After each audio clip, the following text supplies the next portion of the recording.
Let's not kid ourselves. We're focused on Biden, who had a great night, right. But the guy who's having a better morning is Bernie, because the results are coming in California. Let's go to the board. Let's go to the board. I made a little spreadsheet last night, poor man's delegate calculator. Just, complicated, but it projects what the delegate count might be.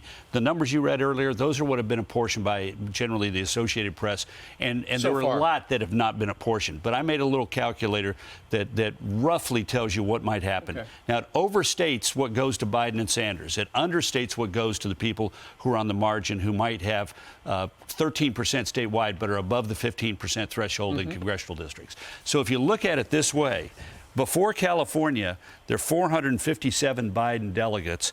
After you take into account California at 632, Sanders is at 324 before you add in California, 564 in California. So in other words, before California, Biden's leading it by about 134. That probably overstates it a little because there are going to be votes there for Bloomberg and Warren in individual congressional districts.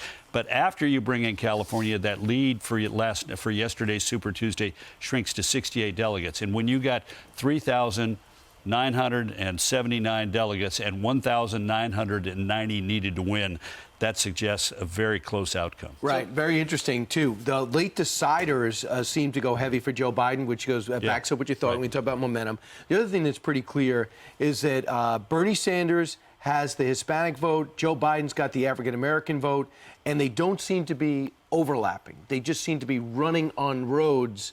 They don't seem to be taking from each other. Yeah. I think that's right.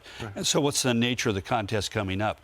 If it's an electorate that is more Latino, like a Florida or in Arizona, you might expect Sanders to do better, That's on March 17th. Or affluent whites like in Colorado, or if it's more African American like a Michigan and a Missouri, then you'd expect Biden to do better.